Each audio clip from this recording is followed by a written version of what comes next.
Hello mga kabayan, kamusta kayo? Magandang buhay. Welcome po muli sa aking YouTube channel, Annalisa Reality Vlog.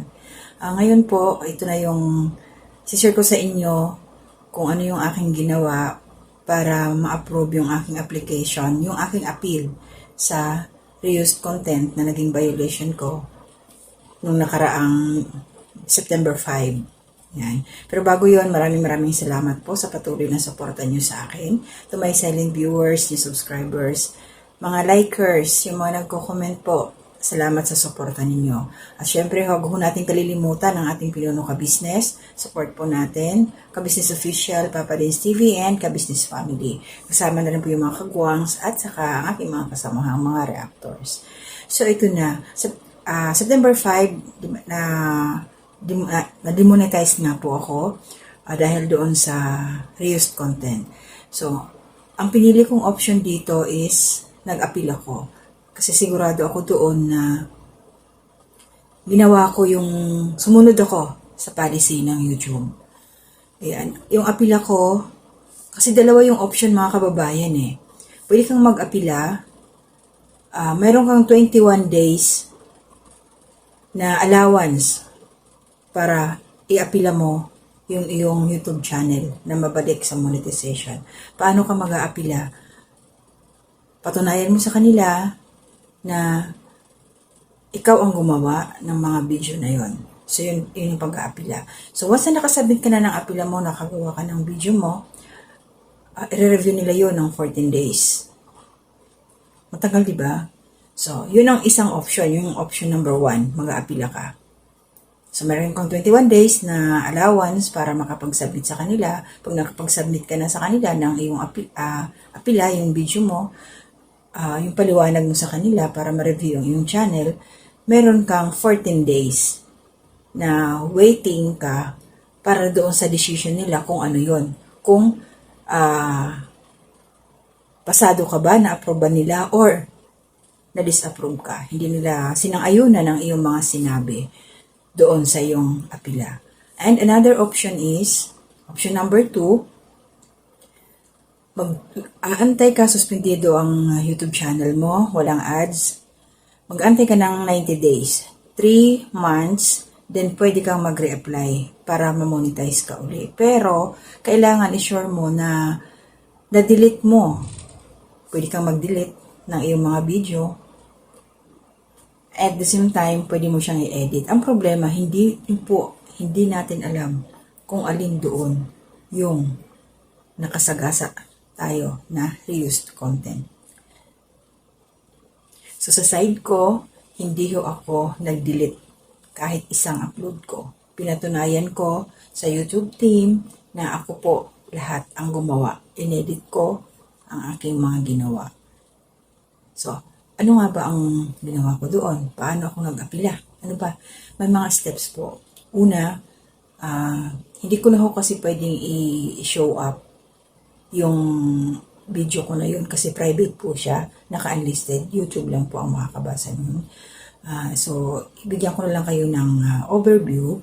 So, yung una, kailangan na sabihin mo kung ano yung YouTube URL mo. Then, bakit ka gumawa ng ganitong video? So, sasabit ka nga ng apila mo doon na patunayan mo. And then, sabihin mo, yung ginawa ko, nag-demo ako kung paano ko ginawa, paano ako nag-edit. Talaga as in, ang hirap. Kasi, dyan, pinakita ko talaga sa kanila yung cellphone ko na ito yung ginagamit kong cellphone. Ganito ako mag-edit. So, nakita nila yung mga gallery ko. Andun yung mga pictures. So, kita nila. And then, after that, kasi may limit yung oras eh. Hindi ka pwedeng lumagpas ng 5 minutes. Kasi pag lumagpas ka doon, i-ignore nila yung apila. So, yung sa akin, 4 minutes and 20 seconds lang ang aking ginawa. So, ayun, and then, makiusap ko sa kanila na ibalik ang nakiusap ako na ibalik ang aking monetization. Dahil nga, ayun, pinatunayan ko naman, pinakita ko sa kanila lahat. Kung ano yung itsura ko, so nakita nila. And, kabado ako. So, na-submit ko yun, naibigay ko lahat. Antay na lang ako. Hirap matulog, mga kababayan. Ang hirap matulog. So, sabi ko, 14 days, medyo matagal-tagal pa to. So, pag gising ko na ng umaga, itong 7 ng umaga dito sa akin. Alas 8 yun.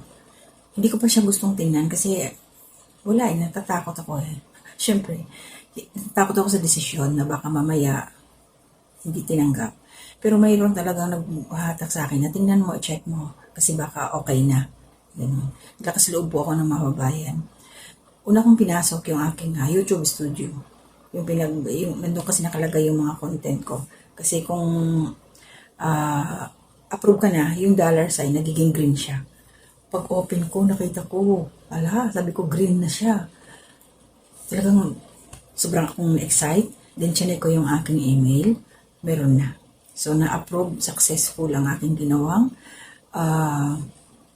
apila na video sa kanila Pinas. Ito, kailangan, kung pipiliin mo yung option number 1, kung kayo po halimbawa lang dumaan sa katulad ko na nagulat na lang, merong email na nag-reuse content kayo, ay wag ho kayong magdi-delete ng video kung mag-aapila kayo. I-intact nyo lang yung video ninyo. Kasi once na nag-delete kayo, tapos mag-aapila, mahirapan. Hindi may babalik ang monetization ng iyong YouTube channel. Kasi makikita nila yun na nag-delete ka. Kaya pinanindigan ko talaga yung sa akin, hindi ako nag-delete. Kaya wag na wag po kayong mag-delete. So kung gusto ninyong mag-delete kayo, antayin ninyo ang 3 months. Magre-reapply po kayo. Pero syempre, wala pang kasiguraduhan din yon. Kung pag nag-reapply kayo, monetize. Kasi nga, hindi naman nila in-specify kung aling video ang iyong na-reuse. Kaya, maging wise na lang po tayo. Sana maging lesson learned po yung nangyari sa akin. May matutunan kayo sa aking mga sinasabi. Nasabig ako. Sorry po. Yun. Basta, pag meron kayong kinukuha ang mga videos sa ibang mga creator, make sure na na-edit nyo yun. Na-revise nyo siya. Nabago ninyo. Pero, syempre, hindi pa natin makakalimutan yung talagang original na may-ari. Pero wag lang natin itodo-todo na parang ang kinina, di ba? Basta, mag-iingat po tayo sa pagkukuha ng mga content. Kaya ito ako ngayon, marami na akong natutunan. Kabago-bago ko pa lang. Ang dami ko ng untog. Kaya sabi ko, more mistakes,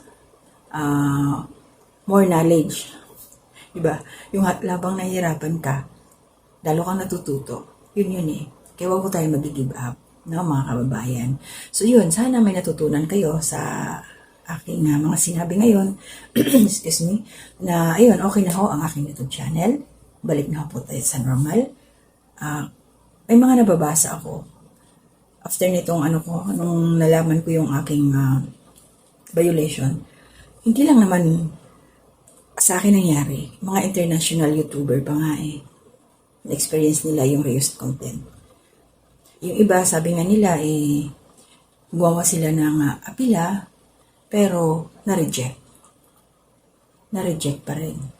So, sa akin, praise God, dahil isang submission lang, isang beses lang ako nag-apila, approve kaagad.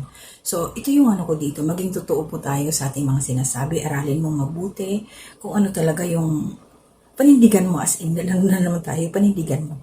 Sabihin mo lang yung totoo, maging honest ka lang, ayun, paliwanag mo ng maayos. So, talagang masasabi kong malapit sa 100% masosolve ang problema mo. So, ayun. At saka malaking bagay yung pag-aaralan din ho natin yung mga guidelines ng YouTube para hindi ho tayo madapa. Ang hirap kaya ang hirap na pinahirapan mo na mawawala pa.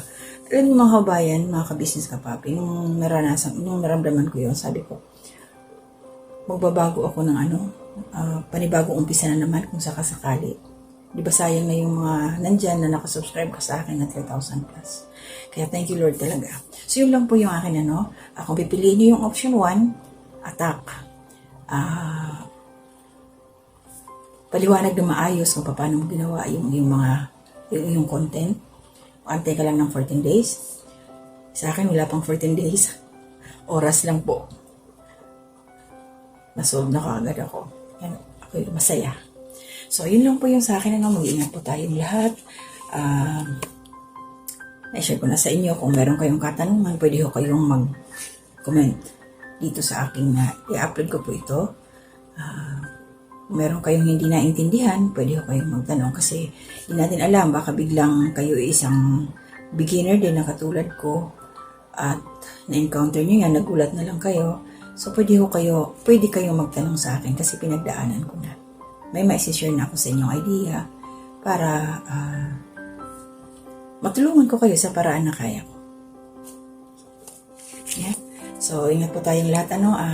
Hindi muna ako magsa-shoutout ngayon. Saka na po, babawi ako sa mga ibang pagkakataon. Ingat po tayong lahat. Paulit-ulit. Good morning. At hanggang dito na muna. To God be the glory.